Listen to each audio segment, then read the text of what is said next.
ওয়ালাইকুম আশারঙ্গন থেকে আপনাদের সকলকে জানাচ্ছি অনেক অনেক শুভেচ্ছা।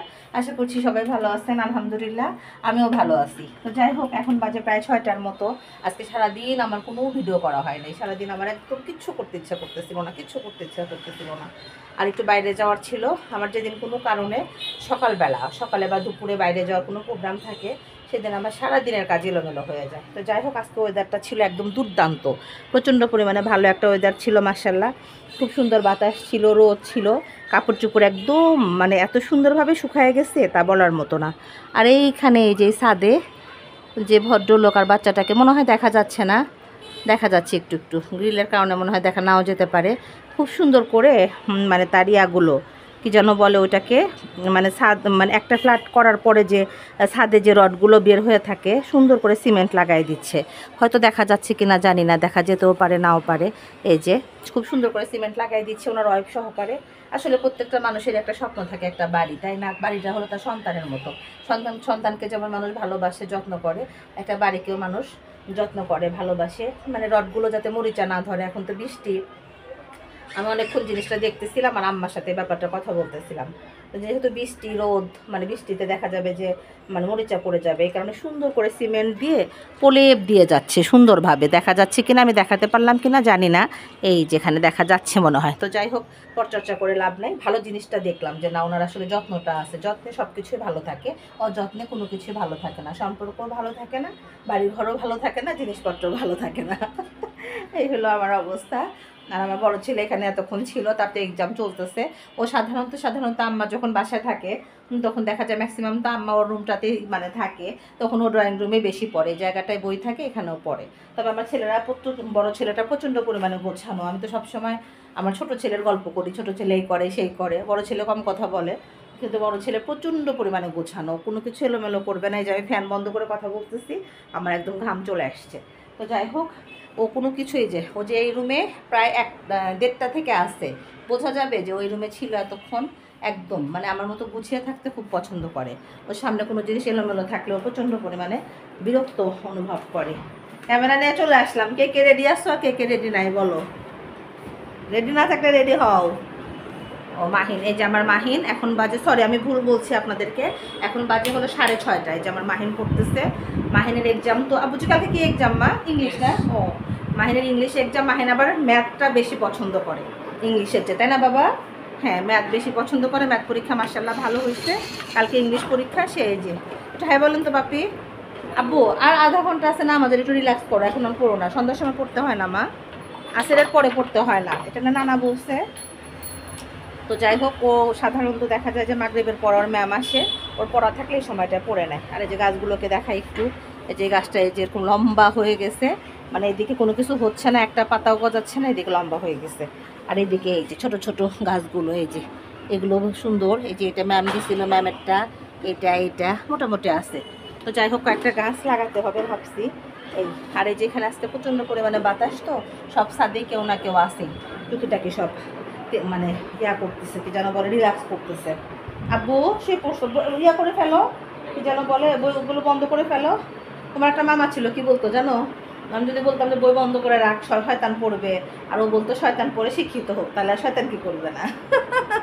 সুন্দর না কথাটা? এটা তোমার সোহেল মামা বলতো। তো যাই হোক, আম্মা মনে হয় উঁচু করতে চলে গেছে। আম্মার সাথে বসে গল্প করতেছিলাম প্রায় 1 ঘন্টা বিকালবেলা। আমি একটু ঘর আবার একটু তুলির মতো। আম্মা উঁচু করছো? এই যে আম্মা এখানে উঁচু করতেছে।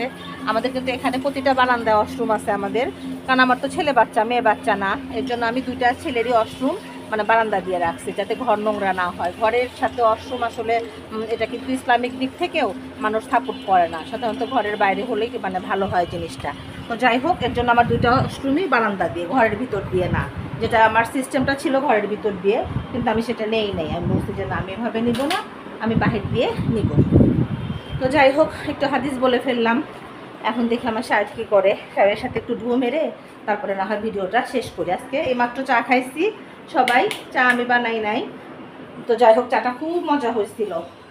এই আর না বেশি আসছে কি, আম্মা হাবি যাবি কোনো কিছু অ্যাসিডিটির কোনো কিছু, মিষ্টি কোনো কিছু আম্মা একদম টাইট ডায়েটিংয়ের মধ্যে আছে যে আম্মা ডায়াবেটিসটা যেন কোনোভাবে না বাড়ে।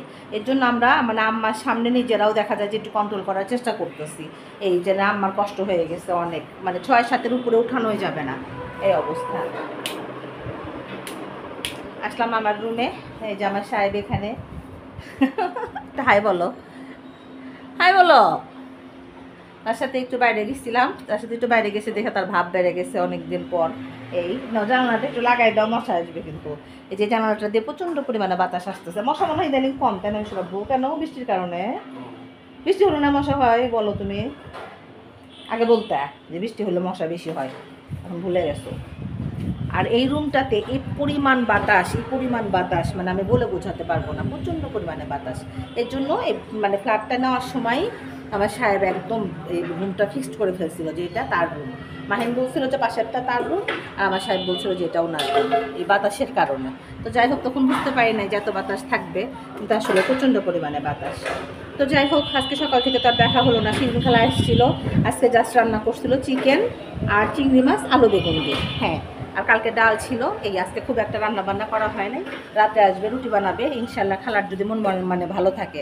আমার শিরিন খালা রান্না বান্না খুব ভালো করে, কিন্তু ওর হলো মতিগতির উপরে। ওর হলো প্রচণ্ড পরিমাণে খালুর সাথে ঝগড়াঝাটি করে, মন ভালো থাকলে আসে, মন ভালো না থাকলে একটু তিরিং বিরিং করে।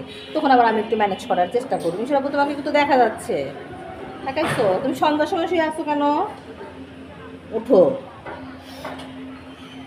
আর এই যে এখানে আমাদের সামনে যে জায়গাটা, এই জায়গাটা ভাঙচুর করা হচ্ছে। মনে হয় কোনো অ্যাপার্টমেন্ট উঠবে কি না বলতে পারতেছি না। তো যাই হোক, উঠলেও উঠতে পারে। তবে বাসার সামনে, বাসার পাশে কনস্ট্রাকশনের কাজ চললে না প্রচণ্ড পরিমাণে কষ্ট হয়। আমি আল্লাহ করতেছি যে আল্লাহ মানে একটা নিচতলা করে যাতে ভাড়া দিয়ে দেয়, এখন যেন মানে বহুতল ভবন না ওঠে। উঠলে দেখা যায় যে শব্দ টব্দে মাথা সবসময় ধরে থাকে। এই তো আজকে ওয়েদারটা খুব দুর্দান্ত ছিল মাশাআল্লাহ। তো যাই হোক, ভিডিওটা এই যে এই বারান্দার গাছগুলো দেখেন কি সুন্দর হয়েছে। এখানে এই যে রঙন ফুল ফুসছে, এই যে কি সুন্দর না ফুলগুলা। এই ফুলগুলা কিন্তু আমি ছোটোবেলায় আমার স্কুলে লাল দেখতাম, কিন্তু এখন দেখি যে না, লাল না, এখন হলো আমারগুলো হচ্ছে গোলাপি। আর এই গাছটা প্রচুর পরিমাণে এই যে পাতা দিয়ে ভর্তি, ওনার টপটাই ছোট হয়ে যাবে। আর এই যে বিস্কিট ফুলটা আছে মোটামুটি কোনো রকম। তো যাই হোক, বাগান বিলাস করতে করতে আমার গাছের ইয়াগুলো কম, কারণ আমার বারান্দা ছোটো, তো বেশি গাছ আমার কাছে আবার ভালো লাগে না। যদিও পাতাবাহার গাছ আমি খুব পছন্দ করি, কিন্তু খুব বেশি হলে আবার দেখা যায় যে কাপড় টুপড় দিতে একটু ঝামেলা হয়ে যায়। তো যাই হোক, ভিডিওটা না হয় আজকে গল্প করতে করতে শেষ করলাম। এই তো আসি কোনো রকম, 2 বাচ্চার এক্সাম চলতেছে। আম্মার শরীরটা ভালো না, বৃহস্পতিবারে অ্যান্টিবায়োটিক শেষ হবে, তারপরে তাকে শুক্রবার না শনিবারে আবার ডাক্তারের কাছে নিয়ে যেতে হবে টেস্ট করে। তারপরে যদি আম্মার রিপোর্টটা ভালো আসে তখন বলতে পারবো যে যাক আলহামদুলিল্লাহ, মানে একটু হলেও রিল্যাক্স কাজ করবে বা অনুভূতিটা অন্যরকম কাজ করবে বা একটু ফ্রি হতে পারবো। এই তো ভিডিওটা আজকে এই পর্যন্তই রাখি। সবাই ভালো থাকবেন, সুস্থ থাকবেন। ও আমার খালা এসছে, যে আপনারা দেখলেন সবাই, আমার খালা আছে আমার আম্মার বাসায়। আমার ছোটো বোন আবার একা, ছোটো বোনের বাচ্চাটা কান্নাকাটি করে। এই আম্মা আছে আমার বাসায়, আমার খালা আছে আবার আম্মার বাসায়। তো যাই হোক, এই হলো আমাদের সাংসারিক ব্যাপার স্যাপার। আমার আশেপাশের লোকজন সব দেখতেছে যে আমি কী করতেছি। তো যাই হোক, ভিডিওটা না আজকে এই পর্যন্তই রাখি। সবাই ভালো থাকবেন, সুস্থ থাকবেন, আশার অঙ্গনের সঙ্গে থাকবেন, আমার চ্যানেলটি সাবস্ক্রাইব করবেন, সেই সাথে গঠনমূলক সমালোচনা করবেন। তবে আজ এই পর্যন্তই, আল্লাহ হাফিজ।